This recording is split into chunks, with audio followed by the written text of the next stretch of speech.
Bonjour mes amis, cette vidéo est une parenthèse que je vais fermer très vite. C'est uniquement sur demande de quelques amis que je viens répondre à la chaîne de ce monsieur qui apparemment, contrairement à moi, il a derrière lui un collectif, d'après ce qu'on m'a dit. Il croit qu'on est tous comme lui et qu'on se coalise pour lui répondre tellement il se sent important. Il y a un proverbe arabe qui dit « In lam tastahi faf'al ma shi'ta » Si tu n'as aucune pudeur, alors agis comme tu veux. Et ce type et son collectif n'ont aucun scrupule pour cacher des textes à leur propre co-religionnaires. Ils sont en train de mentir sur leur propre religion et en train de manipuler leur auditoire en lui montrant une seule face de l'islam.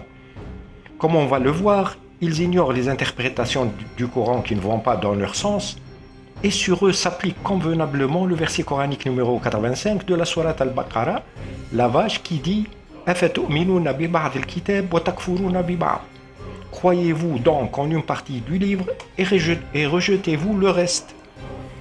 Je vous rappelle, mes amis et à tous les internautes, que j'ai réfuté leurs mensonges à propos de 4 sujets. Le premier sujet, c'était la vidéo qui s'intitule « Le verset du Coran qui résume le comportement du prophète Mohammed » qui a été publiée sur la chaîne Lumière Coranique.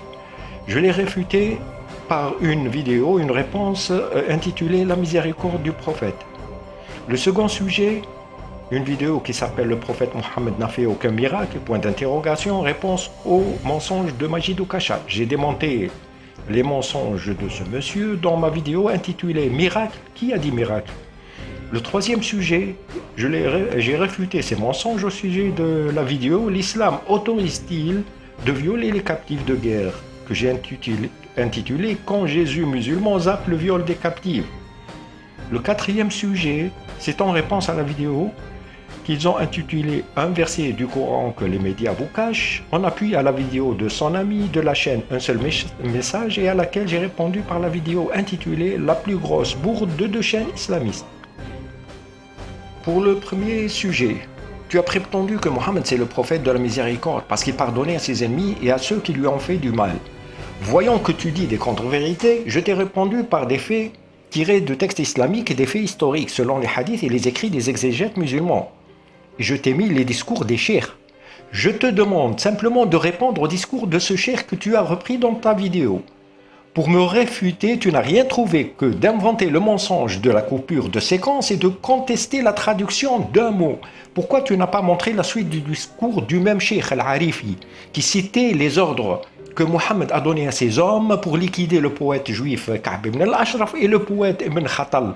Est-ce que le cheikh saoudien Al-Arifi est islamophobe?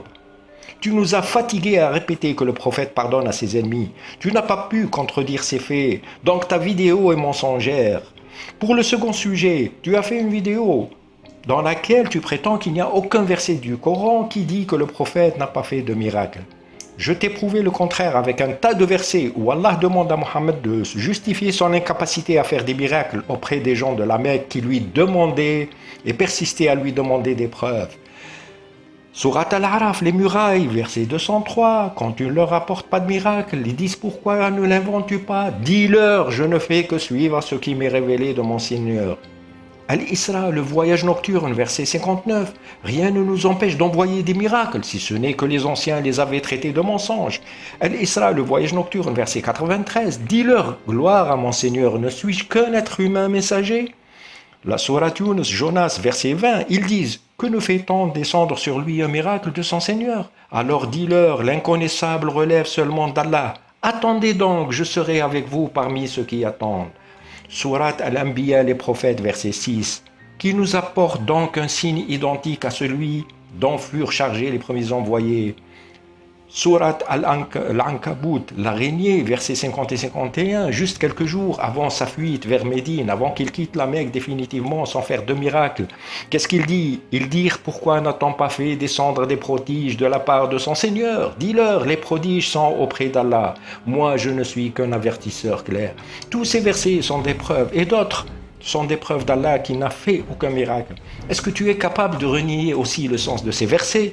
Tu n'as pas pu nous expliquer pourquoi il demandait à Mohammed de répondre ainsi. Allah demandait à Mohammed de répondre ainsi. S'il avait fait ne serait-ce qu'un seul miracle auparavant, il ne se serait pas justifié jusqu'à ce qu'il quitte la Mecque.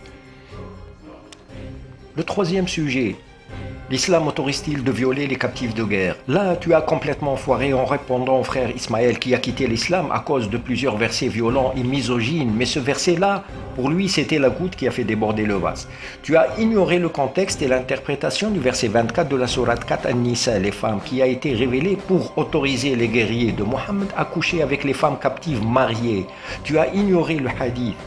Et tu es allé chercher l'interprétation d'un autre verset qui parlait d'une autre bataille, celle de Hunayn qui a eu lieu le même jour. Tu as déplacé le sujet de la bataille d'Autas où Mohammed avait autorisé de disposer des femmes mariées captives en récitant le verset 24 de la sourate 4 vers un autre hadith où il recommandait de bien traiter les esclaves. Tu n'as pu rien dire pour réfuter à propos de cette autorisation de Mohammed à ses compagnons d'avoir des relations sexuelles avec des femmes mariées. Je t'ai mis même le discours clair du docteur Adnan Ibrahim et je t'ai mis la reconnaissance du compagnon Abi Saïd al-Khudari qu'ils ont eu des relations sexuelles avec elle. Comment vas-tu contredire les textes de l'islam, Coran et Hadith qui affirment le contraire de tes allégations? Alors depuis ce temps-là, silence radio bien sûr. Le quatrième sujet. Tu veux absolument tricher pour convaincre ton auditoire que pardonner aux Juifs n'a pas été abrogé dans le Coran. Alors explique-nous pourquoi il a exterminé les Juifs de la tribu des Banu Quraïda. Tu as beau chercher des justifications, ça reste un génocide de masse. Or, la bataille de la tranchée n'a pas eu lieu et le siège autour de Médine a été levé à cause de la tempête de sable. Si les dirigeants des Banu Quraïda ont comploté avec les Qurayshites de la Mecque contre Mohammed, ils n'ont jamais participé militairement avec la coalition qui était venue en tant qu'expédition punitive contre Mohammed à Médine. La tribu des Banu Quraïda était retranchée dans sa forteresse en attendant que la bataille se termine. Si les dirigeants des Juifs de Banu Quraïda avaient comploté contre Mohammed et ses hommes, c'est eux qui devaient être jugés et punis, mais pas tous les hommes de la tribu, en n'épargnant même pas les garçons. Mohammed a demandé à ses hommes de vérifier s'il y avait un début de poil sur le pubis du garçonnet, il sera considéré comme un homme et il sera décapité comme tous les hommes. Pourquoi réduire les femmes et les enfants à l'esclavage? Pourquoi prendre leurs biens et leurs palmiers? De quel droit? Si Mohammed n'avait pas de haine envers les Juifs, parce qu'ils ne l'ont pas reconnu, pourquoi a-t-il alors expulsé de la cité l'autre tribu de Médine, la tribu des Banu Qaynuqa, alors qu'ils étaient à Médine des décennies avant son arrivée? Pourquoi a-t-il trouvé un prétexte aussi pour expulser la tribu juive, la troisième tribu des Bani Nadir, plus tard? Et plus tard, il les a rejoints pour les exterminer dans une autre bataille plus loin et prendre leurs biens. Tu as beau chercher des prétextes et mentir, tu ne pourras jamais justifier ces massacres et ce comportement. Maintenant, avec l'Internet, tout le monde a accès aux textes islamiques et sont capables de discerner le bien du mal. Tu es resté plus de 2 mois pour nous sortir une vidéo débile en citant des trucs futiles, tu t'intéresses à la forme, tu évites le fond du problème, tu critiques la prononciation, tu critiques la musique de fond, tu passes et repasses les commentaires de mes abonnés qui apparemment te rendent jaloux parce qu'ils me félicitent pour le travail. Et comme à ton habitude, tes vidéos sont riches de bassesse, d'insultes. Tu déformes les voix, tu déformes les visages et les traits des personnes. Tu mets une bouteille Orangina pour faire rigoler tes abonnés. Les pauvres, je les plains parce que ton humour est pathétique, il est lourd. Tu veux faire l'intéressant et jouer le rôle d'un cheikh pieux et prôner la prétendue tolérance et miséricorde du prophète Mohammed, alors que tes propos sont d'une bassesse et ta moralité laisse à désirer. Rien que d'écouter ta voix et ton raisonnement, on n'a pas besoin d'être psychologue pour comprendre que tu es complexé, prétentieux, égocentrique et malade. Tu portes une haine profonde aux musulmans qui ne pensent pas comme toi, une haine pour les ex-musulmans, aux juifs, aux chrétiens, aux athées, et surtout, tu déroutes les croyants et tu ne leur montres pas l'autre face des textes islamiques. Tu n'as sur ta langue que le terme islamophobe, tu essaies de jouer sur les sentiments des musulmans. Ta chaîne fait de la taqiyya, c'est-à-dire de la dissimulation. La majorité de tes vidéos attaquent des penseurs auxquels tu n'arriverais jamais à la cheville, comme le professeur suisse Sami Eldib, l'islamologue Anne-Marie Delcambre, Éric Zemmour, la doctoresse Wafa Sultan, le frère Rachid, Majid Okacha, et même l'imam musulman Hassan Chalgoumi. Je te jure que tu ne vois pas plus loin que ta barbe. Tu n'as pas un gramme d'esprit analytique ni esprit critique capable de faire une recherche objective. Toutes ces personnes que tu qualifies d'islamophobes sont plus épanouies, plus libres dans leur tête et leurs pensées que toi. Ils ont le droit de raisonner et refuser ce qui est contraire à leurs principes et leurs valeurs humaines.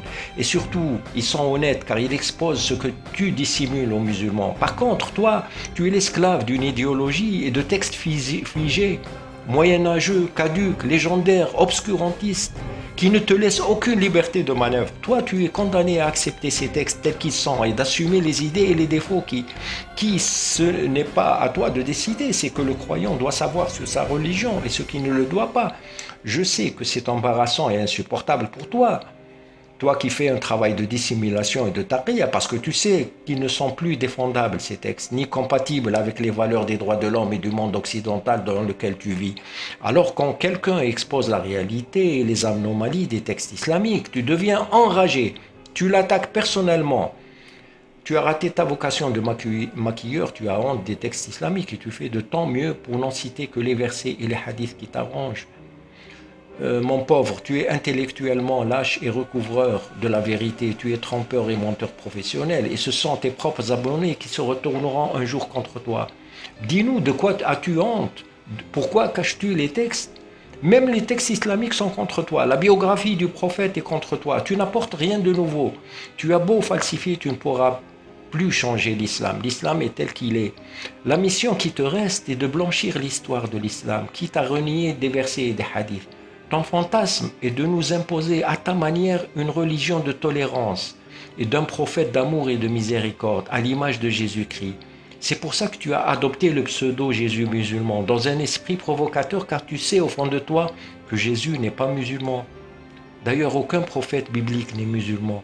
Ce qui te hante constamment et te rend si pathétique, c'est de ne pas pouvoir hisser Mohammed au niveau du Christ. D'ailleurs, objectivement, tu ne le pourras jamais, parce que le plus innocent des lecteurs, juste en lisant les textes islamiques, arrivera à la simple conclusion que les deux personnages sont diamétralement opposés, le jour et la nuit. Bonne nuit.